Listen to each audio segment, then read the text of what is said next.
부산 민주화 운동의 발자취 따라가 보겠습니다. 먼저 자갈치 일보부터 만나보시죠.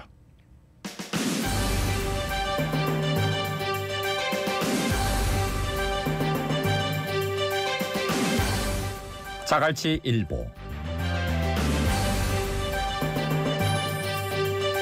떠오르는 이슈와 부산의 뉴스까지 짚어보는 시간입니다. 자갈치 일보 시작하겠습니다. 네, 동서대학교 이성수 교수님 저희 스튜디오에 함께합니다. 안녕하십니까? 안녕하십니까? 네, 반갑습니다. 이성수 교수입니다. 예, 반갑습니다.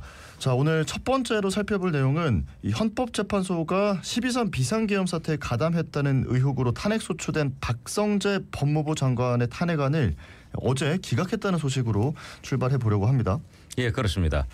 박성재 법무부 장관은 지난해 12월 12일 국회에서 소추안이 가결돼서 직무가 정지된 지 119일 만에 직무에 복귀했습니다. 예.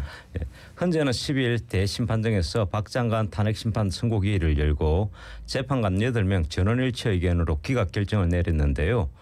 탄핵 소추의 핵심 이유였던 12.3 비상계엄 관여 의혹은 전부 인정하지 않았습니다. 예, 삼청동 안가 회동에 대해서 회동을 했다는 것만으로는 내란 행위에 관여했다 이래 볼 수 없다고 판단한 거지요. 예, 그렇습니다. 삼청동 안가 회동은 비상계엄 해제 이후 박 장관이 서울 종로구 삼청동 대통령 안전가옥에서 이완규 법제처장, 이상민 전 행안부 장관, 김주현 대통령실 민정수석과 함께 후속 조치 등을 논의한 것을 두고 내란 행위에 관여했다는 의혹입니다. 예. 현재는 박성재 장관이 비상계엄 선포 전 국무회의에 참석해 적극 만류하지 않았다라는 사정만으로는 대통령의 계엄 선포 결과를 강화하거나 실행을 용이하게 했다고 인정하기 어렵다 이렇게 밝혔습니다. 예.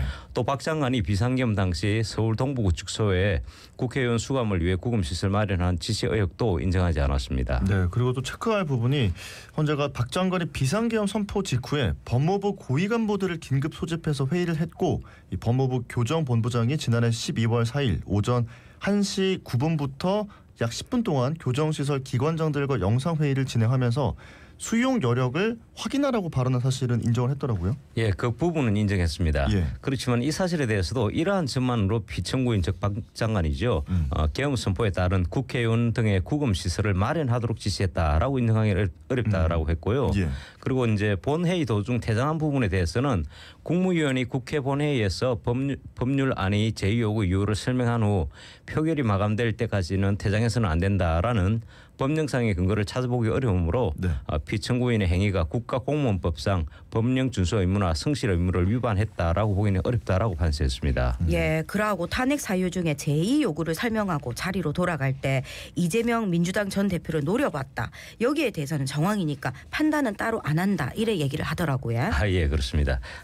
현재는 박 장관이 국회 장시호 씨 서울구치소 출정 기록 제출을 거부한 것은 국회 정은 감정법 위반으로 봤지만 파면할 정도로 중요한 법 위반으로 단정할 수 없다라고 판단했습니다. 예.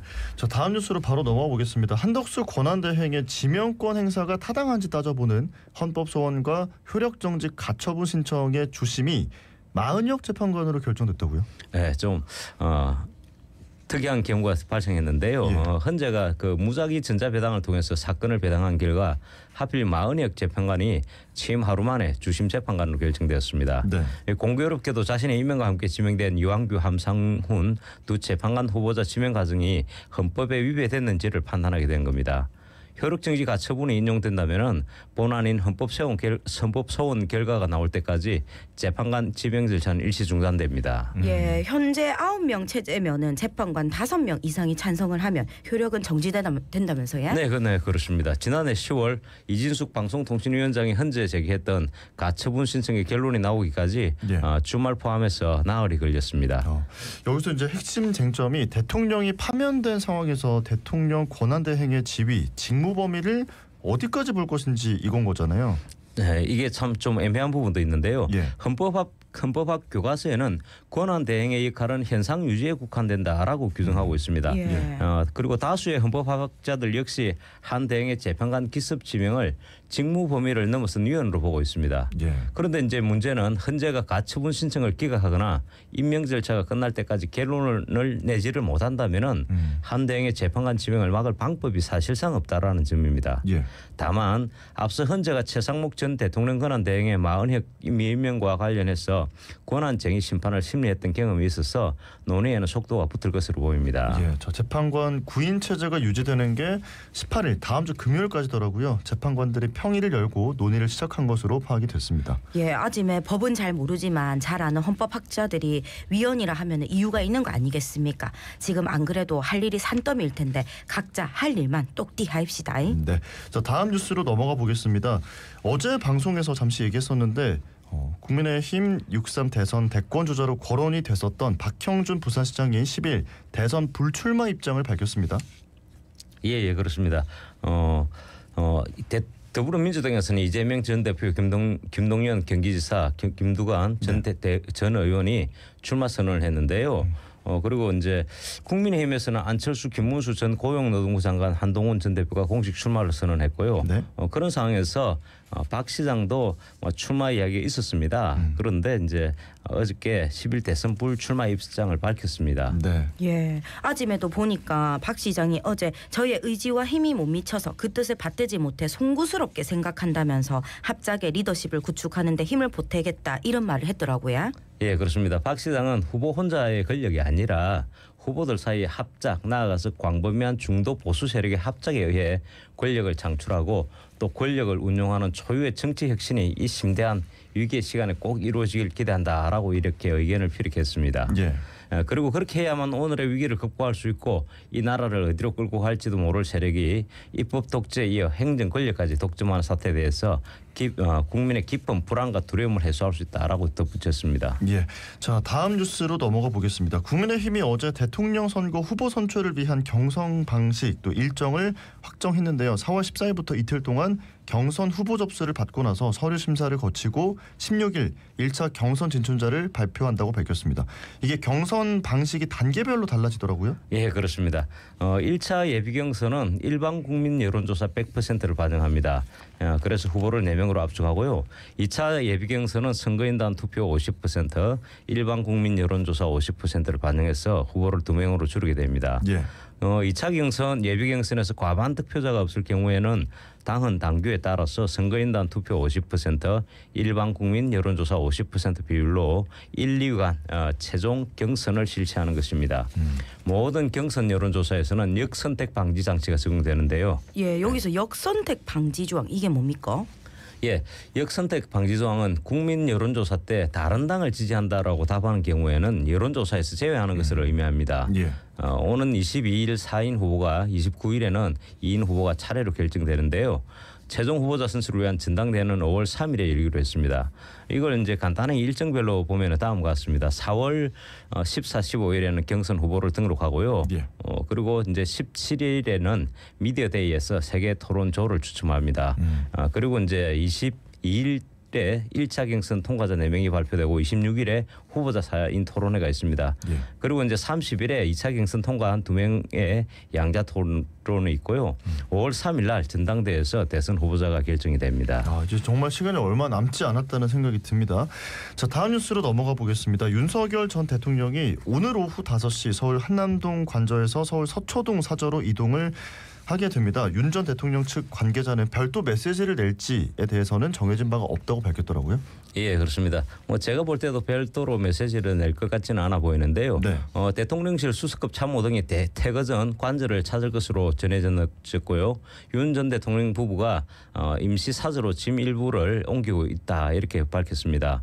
그리고 관저에서 키우던 반려동물 11마리도 함께 데려갈 예정으로 알려졌습니다. 대통령 경호처는 윤 전 대통령 경호 진담팀 구성을 마쳤는데요. 경호는 3급 경호부장이 총괄합니다. 그리고 필요에 따라 40명, 40명이죠. 40명에서 60명 규모로 운영될 예정입니다.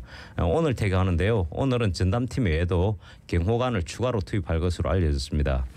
경찰은 윤 전 대통령 이동 시에 교통을 통제하고 사저 주변 경비를 강화할 예정이라고 합니다. 예, 근데 윤 전 대통령 사저가 단독 주택이 아니고 주상 복합이니까 이웃 주민 불편도 있을 수 수도 있고 또 경호로 인해서 주민들 불편과 반려동물도 있으니까 이런 것들을 다 고려해서 단독 주택으로 사저를 옮기는 방안도 고려한다 이런 말도 있지. 네, 그러한 고려도 지금 들리고 있습니다. 아직 정확히 정해진 것은 없는 상황인데요.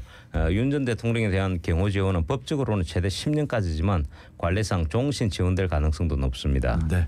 자, 오늘 마지막 뉴스가 되겠습니다. 미국 트럼프 행정부가 우리나라를 포함해서 전 세계 70여 개국을 향한 상호 관세를 90일간 유예하면서 국내외 증시의 매수세가 폭발적으로 치솟았습니다. 안 그래도 트럼프 대통령 SNS에 이제 살 시간이다, 뭐 주식을 살 시간이다 이런 얘기를 상호관세 부과 유예를 암시하기도 했었다 아닙니까? 예, 그렇습니다. 이 주식하는 사람들은 상당히 좀 힘든 한 주를 보내기도 했을 건데요. 예. 어쨌든 이 소식으로 뉴욕 증시에서 다우존스 30 산업평균지수가 7.87%, S&P 지수죠 500 지수는 9.52%, 나스닥 지수가 12.16% 급등했습니다. 예. 우리 증시에서도 한때 시장 과열을 막기 위해서 매수 사이드카가 발동되기도 했는데요. 한국거래소는 11일 오전 9시 6분 유가증금 프로그램에서 프로그램 매수 호가가 일시 효력 정지 조치가 취해졌다고 밝혔습니다. 네, 이 코스피 사이드카가 정확히 언제 발동이 되죠? 네, 코스피에는요. 코스피 200 선물 가격이 기준가 대비 5% 이상 상승하고 이러한 상태가 1분 이상 지속될 때 이렇게 발동을 합니다. 사이드카가 발동되면은 프로그램 매수 호가의 효력이 5분간 정지되고 급격한 시장 변동을 완화하는 그런 역할을 하게 됩니다. 예. 사이드카 발동 시점에 코스피 200 선물 지수는 전 거래일보다 5.76% 상승한 322.20을 기록했습니다. 이 코스피 매수 사이드카가 적용된 것은 지난해 8월 6일 이후에 약 8개월 만입니다. 당시는 이제 블랙 만데이로 불린 글로벌 증시 급락 후에 반등하던 시기였습니다. 네. 자, 이렇게 오늘 자갈치일보 6개 뉴스를 좀 살펴봤고요.